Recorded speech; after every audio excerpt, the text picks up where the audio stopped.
Hello ladies and gentlemen, and welcome back to my channel for another Threezero DLX scale figure unboxing and review video. Now today, we're taking a look at none other than Optimus Prime based off his appearance in Transformers Revenge of the Fallen. Now I totally get it, it's not everyone's favourite movie, but you can't deny this design for Optimus is badass. Now I do have to say a massive thank you to Threezero for sending me this review sample. Now if you are looking to grab him, I'm pretty sure he's still available from Threezero Direct as well as toyswonderland.com. I have included all of those links down in the description below. What we are going to do now though is get the box laying flat in the light box and do the unboxing. Here of course we have the box art, and this box is so big that unfortunately I can't quite fit the entire thing in frame. Don't worry though, we'll take a tour around the box. Now on the front here we do have an image of Optimus Prime.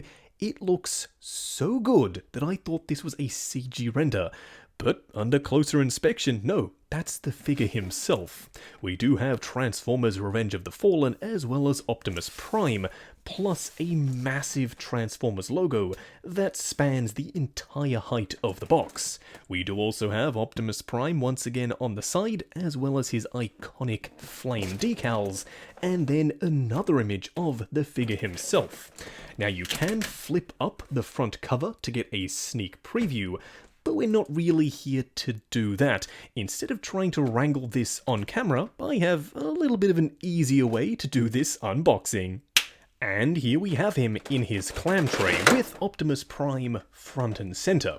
If there's one thing that excites me the most about these DLX Transformers figures, it's the engineering. Threezero, I think, are at the top of their game when it comes to making the most CGI accurate Transformers with the most moving parts.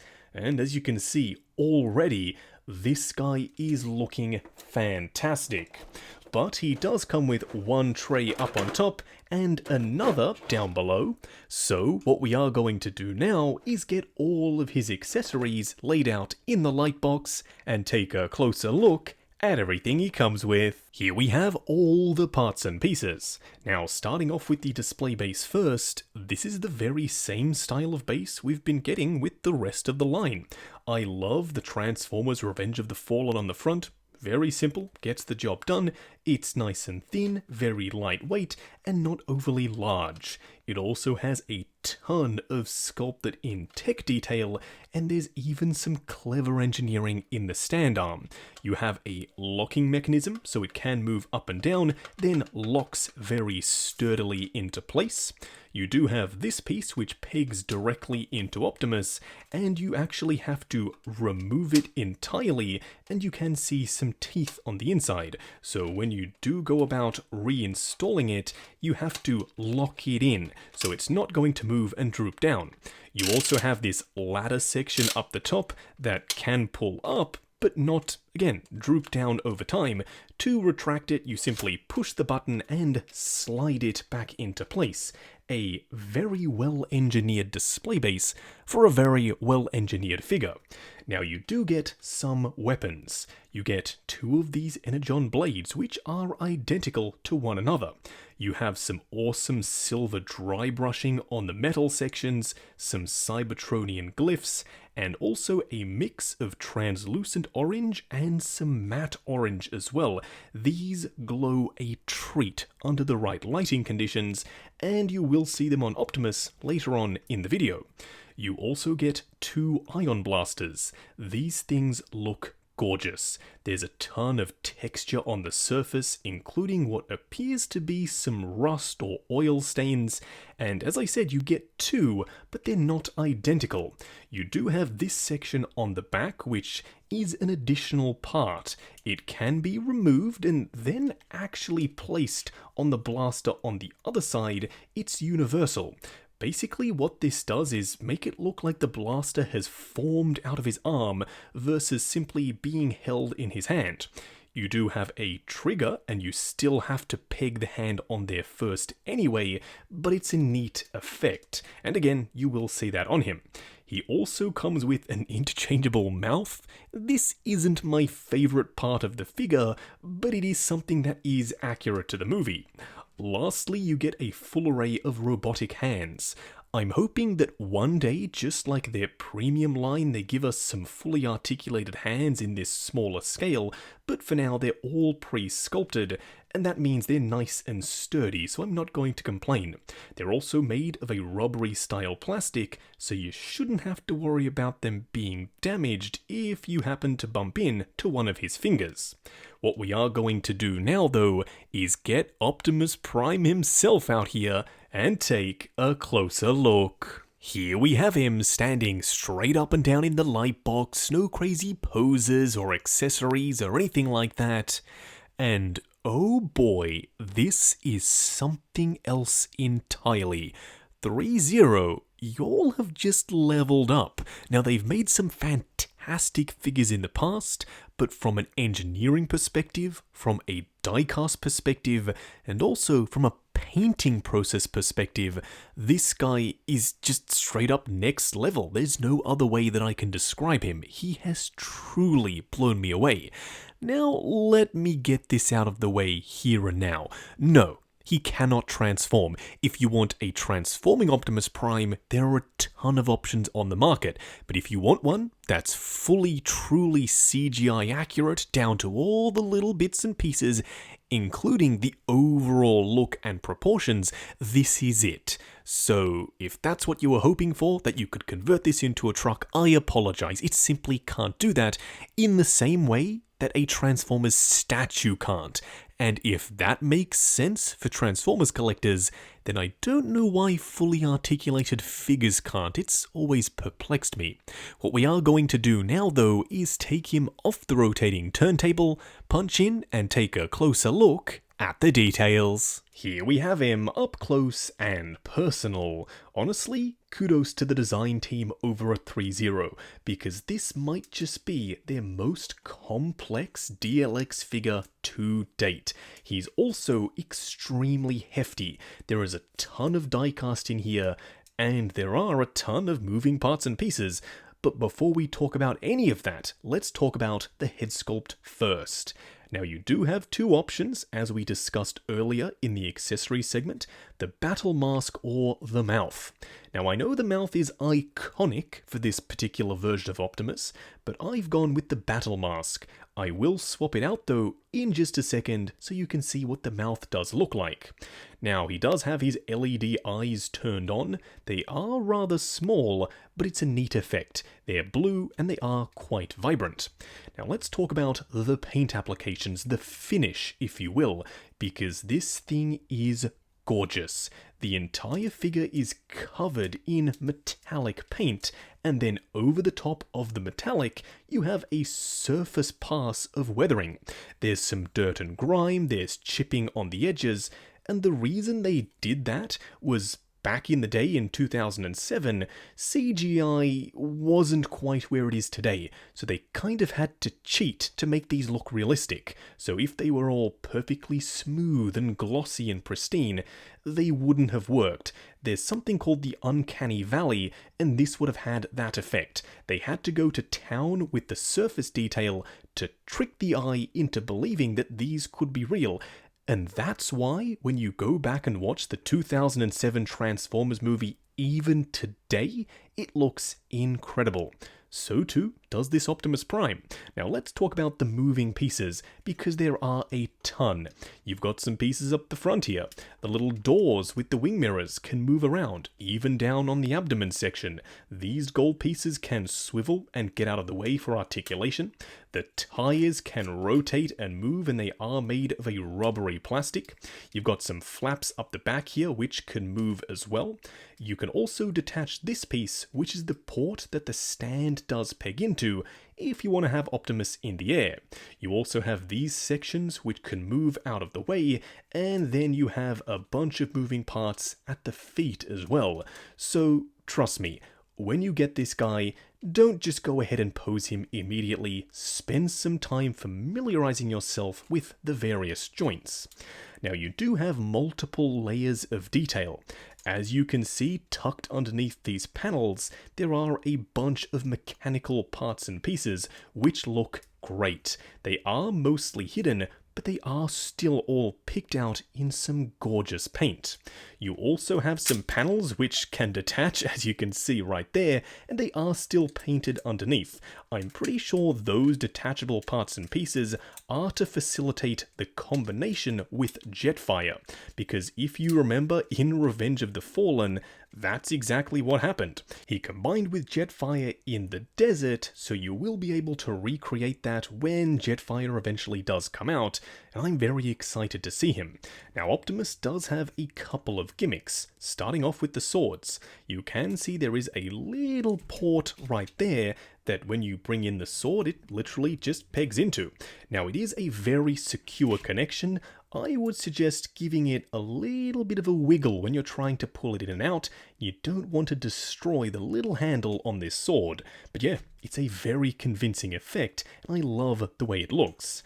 But we do of course have that mouth plate to look at, so here we have it. Now, I personally, as I said, prefer the battle mask, but this looks great. It's undeniable. It's Optimus Prime from the Bayverse, so if you do go with this display option, yeah, it does look fantastic.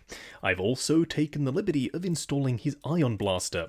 Now I do have this separate attachment pegged in, so it kind of makes it look like it's formed out of his arm, but you could just as easily not use it. I think this is the best way of doing it because it has a really badass robotic look of it sort of combining with his actual arm. But then again, the other display option, because you do have two Ion Blasters and you don't have two of these pieces, it will be a lot more uniform. So if you're just using one, I would go with this. But if you're using two, then maybe it makes a little bit less sense. Now for a quick side-by-side comparison, here we have DLX Optimus Prime alongside DLX Optimus Prime. Now very clearly one of them is from the Bumblebee movie, whereas the other is from Revenge of the Fallen, or more specifically, the Bayverse. Now it comes down to personal preference, which of the two designs you prefer. Initially, I thought I was all for the Bumblebee movie, immediately, before even unboxing the Bayverse one, but now that I'm seeing them side by side, I'm surprisingly finding it quite difficult to pick my favourite. Both designs are super unique, but still very clearly Optimus Prime. Now I know most of y'all are probably sitting there screaming at your monitors saying, Justin, what are you talking about? It's the Bumblebee version. Of course, he's the classic G1 looking Prime. And yes, you're right, he is far more classic looking, but these are supposed to be the same character in the same universe, so technically one of these does eventually start to look like the other, so if you wanted to, you could potentially pop this Bayverse flamed out version in your Bumblebee display, because it is that same character in universe. But nevertheless, no matter which one you go for, these are both engineering masterpieces. Speaking of Bumblebee, here we have him. This of course is the DLX version. Now Threezero is working on a Bayverse version of Bumblebee as well, and now that I have Prime, I'm super excited to get him. But these two, yeah, they could technically work. I like that in the Bayverse films, at the start at least, you could very clearly see all of the robot and vehicle details combined into one. You can pick out the windshield and the tires in the front of the truck, and the same thing can be said for Bumblebee, but it's just a much more simplified looking design. Still, if you wanted to put these together, I reckon you could do a hell of a lot worse. Just going over articulation. Now bear in mind this is my personal copy of the figure, so I'm going to be a little bit more careful. I'm sure when you get yours in hand, you can push the joints slightly further than I'm willing to go. Also, the engineering is so complex that I'm pretty sure I'm going to miss something. If you want to be way more thorough, please check the instruction manual that we spoke about earlier. It will highlight all of the parts and pieces which can move. Now, starting off with the head sculpt, there's a ball joint at the base of the head and another at the base of the neck. So combined, they go back to there, they go forward to there, swivel, and then pivot side to side. The arms move up to there using the inner joint, then you can move these pieces up and out of the way to get an absolutely insane range going upwards. Now, of course, using that same joint, they go forward and backward, and you do also have a butterfly. Swivel at the bicep, a double bend at the elbow, which does go past 90, and of course a ball joint for the wrist. Now the torso also has a bunch of moving pieces. The truck nose bits go up, and these sections go out. I would suggest moving them out of the way before you attempt to do what I'm about to show you. You have multiple joints which combine for a crazy amount of crunch going forward and a significant amount going backwards as well. You also have swivel and then pivot side to side, and then of course you can push all of this stuff back into alignment. The legs themselves will go forward to there on super sturdy ratchets, plus they can drop down. As you can see, this leg is now sitting a lot lower than this one. It's a ratcheted joint on the inside there. You also have a swivel up the top and then at the thigh, a double bend at the knee, but as you can see, this piece has to be moved out of the way first to get the full range, which is crazy to see. Then, coming down to the ankle, you have a swivel, pivot side to side, and of course, toe articulation, plus all of these other little bits and pieces which make up the foot can also move. Just wrapping up on the Threezero DLX scale Optimus Prime from Revenge of the Fallen. Now, going into this, I thought I knew what to expect. I own the DLX scale Optimus from Bumblebee movie and also from the Netflix War for Cybertron line. But they did not adequately prepare me for this guy. He is something else entirely. From an engineering perspective, this guy's an absolute beast. There is so much going on. The articulation is pretty much 100% invisible because there are so many moving parts and pieces and they all combine to create a pretty busy look, just like what we saw on screen. But that's the best part here, is that it looks exactly like what we saw on screen. They captured the CGI look and feel perfectly, all the way down to the proportions. That's one thing that I think the transformable versions of this guy haven't quite nailed as of yet. The overly long leg look and the smaller upper torso, this guy screams CGI model. In fact, I'm pretty sure you will agree with me on that. Let me know down below, but overall I'm very happy, and this guy gets me super excited for the rest of the DLX scale line.